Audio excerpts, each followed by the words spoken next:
Hi, my name's Liz, and I'm going to talk to you about the trials and tribulations of illustrating lichens. I'm an outdoor person, and for the first 64 years of my life, I think I've happily ran past, climbed past, kayaked past lichens and didn't really know anything about them. I could probably only identify one, and that was Rhizocarpum geographicum, and only that because when you take a group in the mountains, they always want to know what the green splodges are. So what changed? Well, basically, I went for a pee in the woods. Um, we were on the northwest coast of Scotland, and I ended up in this old oak woodland with knee deep in moss, and there was a rotten fallen branch just at my feet, and on it were these sort of Savoy cabbage like leaves, and I didn't have a clue what they were. Now normally I probably would have not even noticed it, but I happened to be doing a project on oak trees for my first year diploma in botanical illustration at the Botanic Gardens in Edinburgh, and so I was interested in things that grew on oak trees. So I picked up a little bit and took it home. And when I got home, I identified it as Liberia pulmonaria, as a lichen. And I decided that it would be a good addition to my first year project. And as part of that project, I started reading about Atlantic hazelwoods and Atlantic oakwoods. And not only did I decide that I would have lichen in my first year project, but I also decided that I would have them as the main feature of my second year project. So as far as my first year project worked, I think you'll agree it worked quite well, including lichen. But I'm not sure it was such a wise decision for the second year project. For a start, I didn't know anything about lichen. I also lived a long way from any Atlantic hazelwoods, and I struggled to paint greens. And also during the first year, I'd really struggled with migraines from doing too much detailed painting. So on the face of it, it was a disaster waiting to happen. But actually, it turned out to be a fantastic choice, and I loved it. So the first thing you need to do when you do a big project like this is understand the habitat. And I went to talk to Becky Yar at the Botanic Gardens, and she pointed me in the right direction of somewhere good to go. And so in October 2018, I ended up in the Hazelwoods in Knapdale on the west coast of Argyll. And it blew my mind, basically. It was a bit like diving on a coral reef for the first time, or coming out of the snow when you've been in the mountains for a couple of weeks and suddenly seeing greenery and spring flowers. There was just so much going on. I had no idea there was such diversity, and loads of lichens, none of which I knew. And so I did the only thing I know how to do, really, and that's I decided I would sort of sit down and sketch the habitat and try and get to understand it, and little kind of simplify the complexity a bit. And after a little while, I realized that this was a hazel tree. I think it was so unlike any hazel tree that I'd ever seen before. I hadn't appreciated they grew that big or that complicated. So at least at the end of the first day, I could identify a hazel tree. And I could also see that the lichen growing on these trees and identify some of it at least as Liberia pulmonaria. So that was fine because Liberia pulmonaria was going to be my first drawing. The only thing was there was masses of it and it was all different. Each one you found was a different color. Some was fertile, some wasn't. Some was massive, some was tiny. And I really struggled because the second thing you need to do as an artist is paint a portrait that's representative of the species. And I just couldn't make sense of all these Liberia pulmonaria. So again, I sat down with my crayons and started sketching what I could see, trying to work out what the key things were and how I could do a painting of this.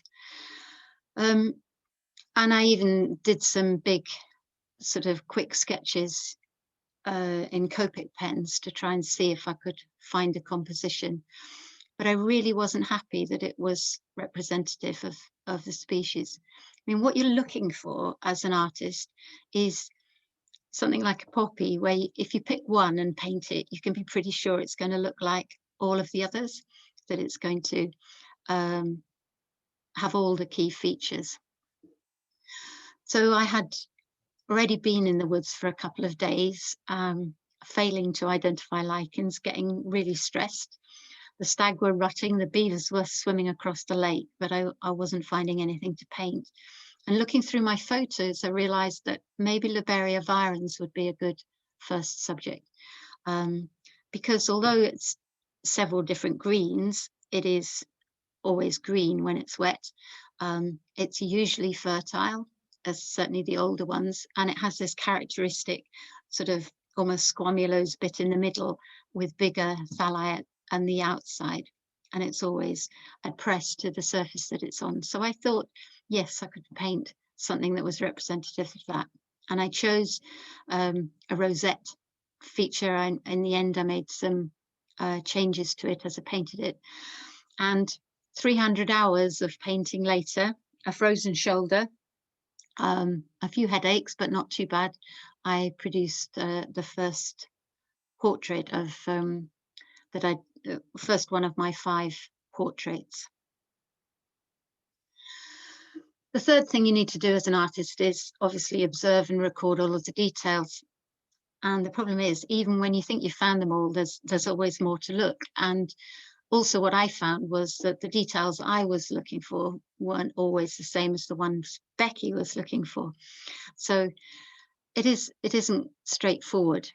Because a lichenologist, often when you're trying to identify something, you're looking for presence and absence. So you want to know if there's Isidia or no Isidia, Ceridia or no Ceridia.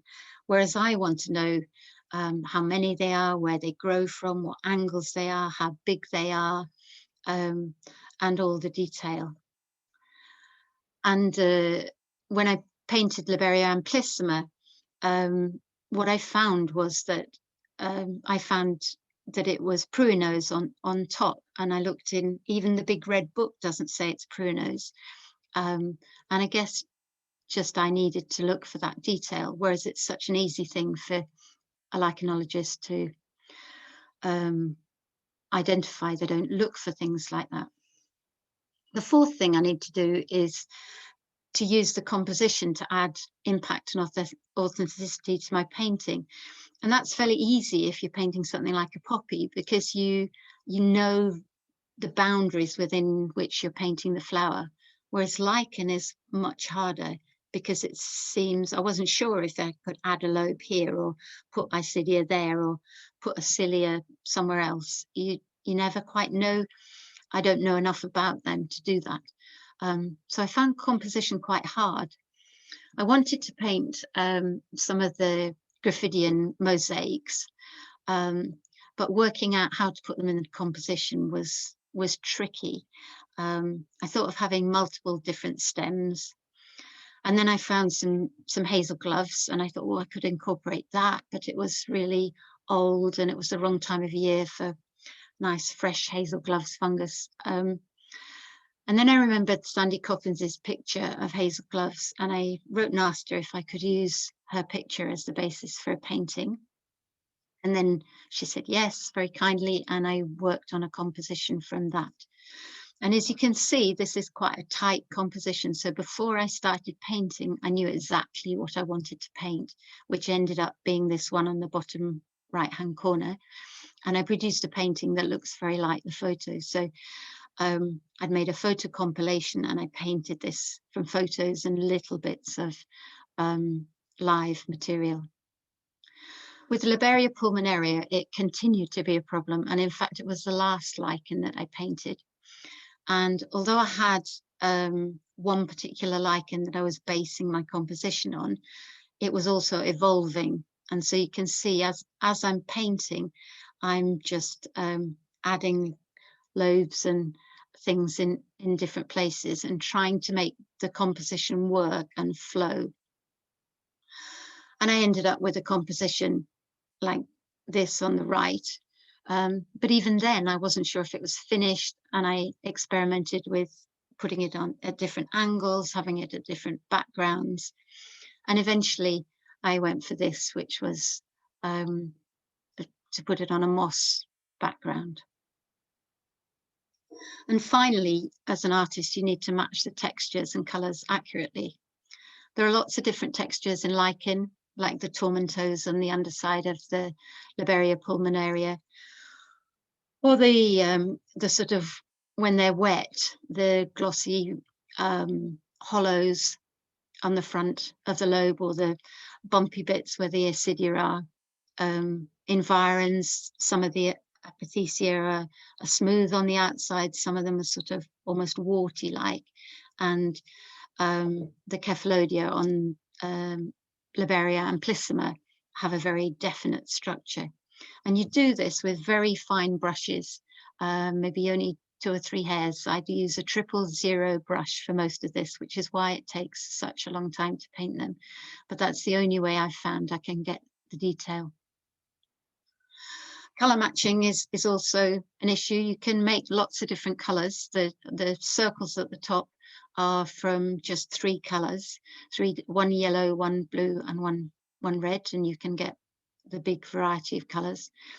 The green swatches on the left are me taking the colours of paints I've got in my paint box and trying to make as many different greens as I can. And then at the bottom you've got something I did in the field when I'm trying to match the colour. This was to Platysmacia glauca, trying to match the colours accurately in the field. It does, it really interests me, the approach that lichenologists take to colour, because it's quite vague and indistinct, and yet as an artist I want it to be very precise. And so I wondered really whether you'd ever thought of using colour charts, like the RHS have one for plants where each colour is very specifically defined. And I think I looked in Dobson for colours, and they have some very good descriptions of colours. So you can have blue-grey, yellowish, brownish, green-grey. How many of us can actually visualise yellow-grey or cream-brown? And my favourite is thallus grey or brown, usually with a purplish tinge, as if stained with weak black currant juice. I think that beginners would find colour really useful in guidebooks. And so I started experimenting with Farrow and Ball colour fan because it was cheaper. And during lockdown, I've been painting the lichens in my garden, and this is 2 of them with the Farrow and Ball colours, showing the variety of colour that I found in the lichen. And the other thing that interests me is that lichenologists, when they see my paintings, they often comment on the colour before they comment on anything else. So it's obviously something you hold in your heads, but are not as precise as you are about other structures to do with lichen. Brian Coppins amused me with this, because when he saw this painting, he got his hand lens out and looked, and he said, "Liz, you can't have that." He said, "There's no Tremella Coppensii on here, so you wouldn't have those pink thalli." So then I had to go back and add some Tremella Coppensii to the painting so that it was authentic. But those sort of things I just wouldn't know.